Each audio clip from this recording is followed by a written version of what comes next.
It's July 22nd, 2026, Wednesday.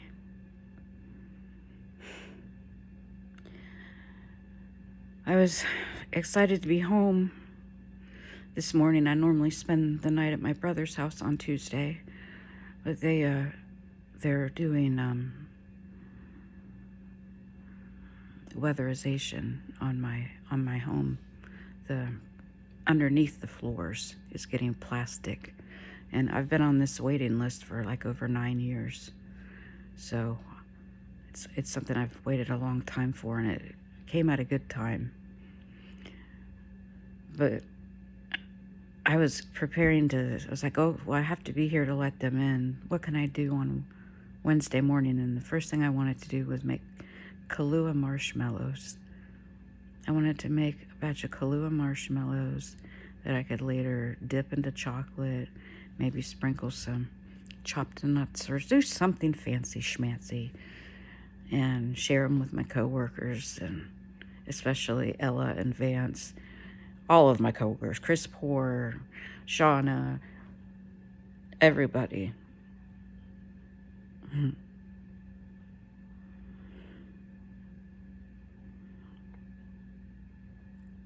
I'm starting to love work again, making peace with the 5 days a week. I've had some of the best days that I've felt in years. There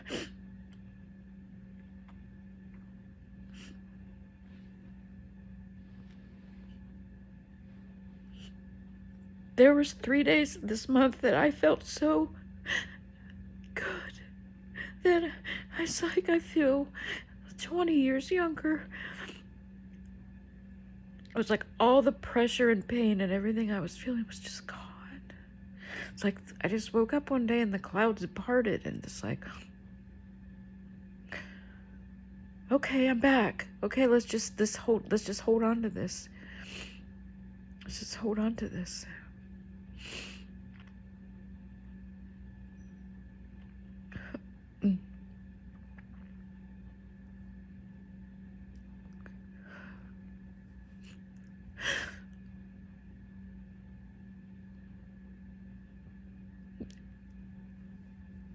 It's like I'm taking a big step forward. If I get, I'm seeing myself in the wave pool at Zumbezi Bay that mimics the ocean, and how the shallow water is more dangerous than the deep water. And they kicked my ass when I went there. I got knocked down, couldn't get back up.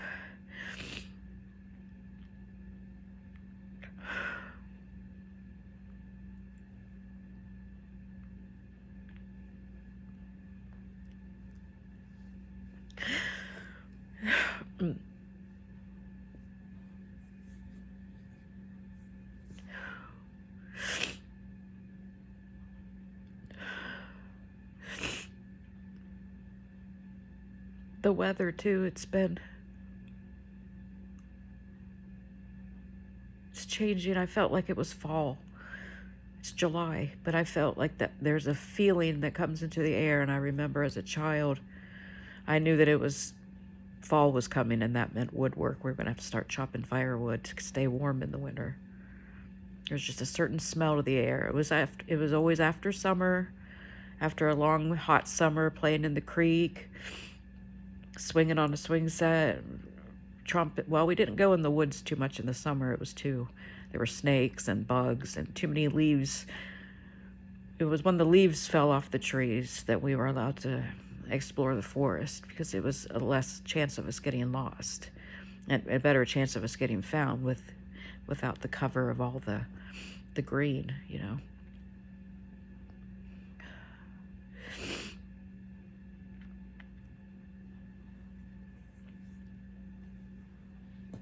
I was diagnosed with complicated adult migraines this April 2026. And I was almost like embarrassed, or like, I can't tell people I have that. They're just going to say, oh, no, you do not. You do not. You do not.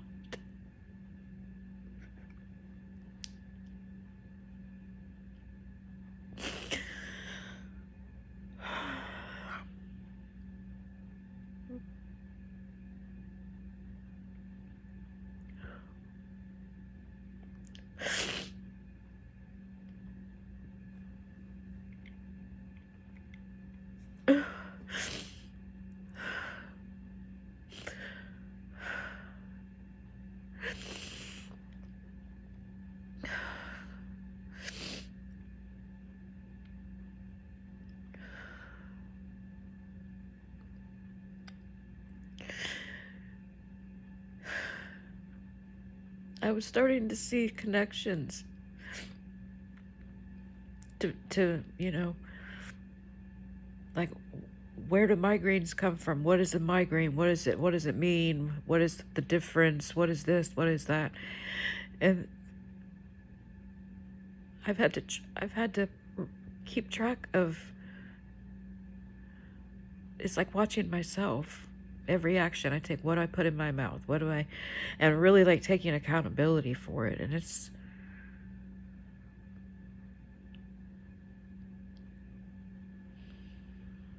I saw how unkind I was to myself.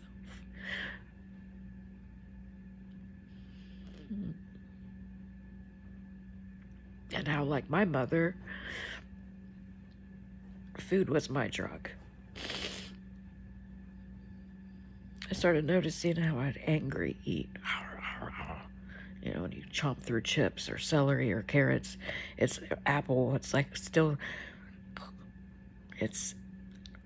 there's a lot of anxiety stored in this. And this is where I've been having so much of, I call it phantom pain, because it feels like it's in your tooth or your jaw, and they'll do a test on it and it's completely fine. And they'll say it's your brain telling that nerve to fire.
now I'm like, where am I?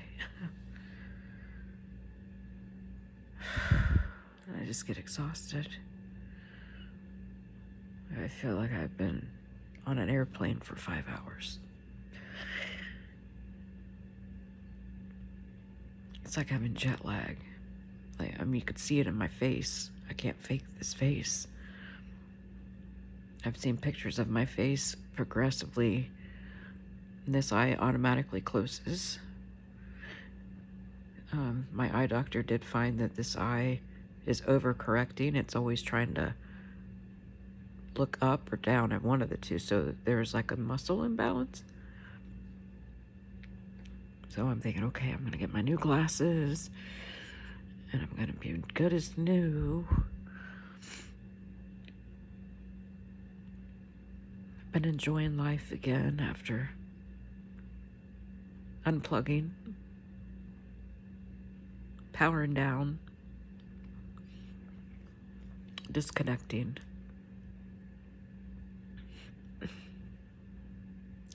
One of my patterns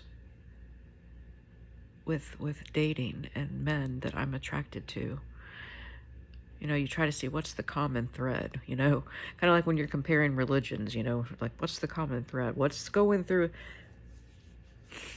and there is always emotional unavailable,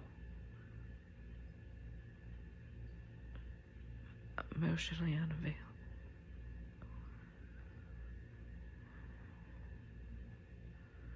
And I always believed if I was just good enough, thin enough, pretty enough, big boobs enough,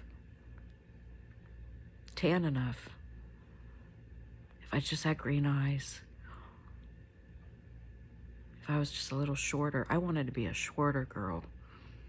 I wanted to be shorter. I wanted to be petite and tiny, and I wanted to be, you know,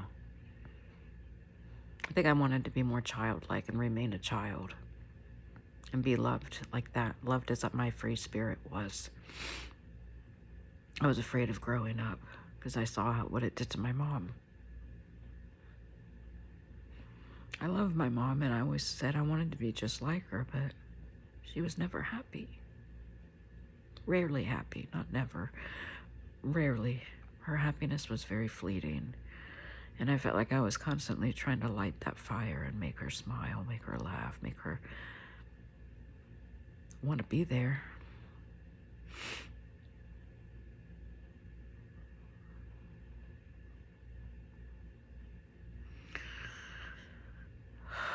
Wow, yeah.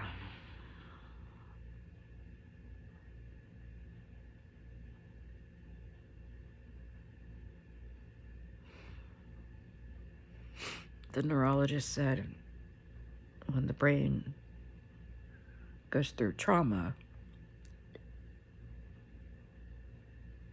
it's kind of like having, she said it compared it to having like a bunch of open tabs on your computer. And I was like, wow, I do that on my phone all the time. There's always like so many open tabs.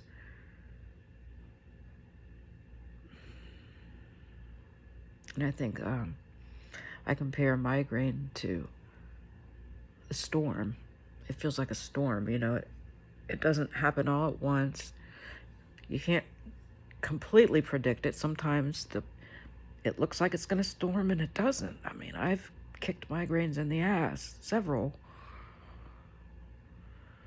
But sometimes they win. And I'm starting to think, like, am I just going to require a day of doing nothing? Like, literally just like, because I'm losing a full day. Like, I'm probably not going to get out of this chair except to pee and drink water. I don't have any appetite, so it's like kind of like a forced fast. I'm not trying to fast, but I end up fasting because I just have no desire whatsoever to eat. Food doesn't taste good. Coffee doesn't taste good.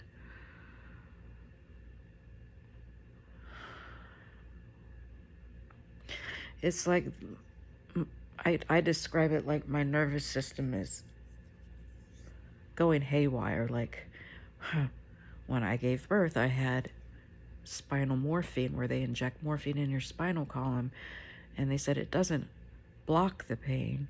It it it changes the signal from pain to itching. So when I would get a contraction, I was just like digging at my belly. Oh my. But yeah, it was just like a way to trick the brain, and I felt like my brain was being tricked because it was 74 degrees outside, and I was shivering with a coat on. And I'm like, I shouldn't be shivering when I'm wearing a coat. And apparently during a migraine, that's one of the things that happens. Like your nervous system goes haywire. It does something that it's not, So then you feel like, well, am I imagining this? I'm really feeling it. And whatever pain that I was dealing with is amped up times. It's like the volume gets turned way up. The tinnitus comes back online loud as fuck. Like I just hit my head. And yesterday I had a spot. I noticed like it hurt just to barely, just to comb my hair, just to touch right back here. There was a spot. And I'm like, just to touch it felt like I had hit my head, and there was like a gash in my head. And I tried to like film it and see it, but I didn't see anything. But not long after that, I felt the pain just start to travel, and then I started getting like that tooth that I went and got checked out because I thought I had a cracked filling, and they said your teeth are fine, and it was the trigeminal neuralgia. The trigeminal nerve was doing it. So like my nervous system is just going haywire. So the best thing to do is, I think, just unplug, be still. Here lately I've just been filming them because sometimes they say a picture's worth 1,000 words. And this is, in real time, not something I planned or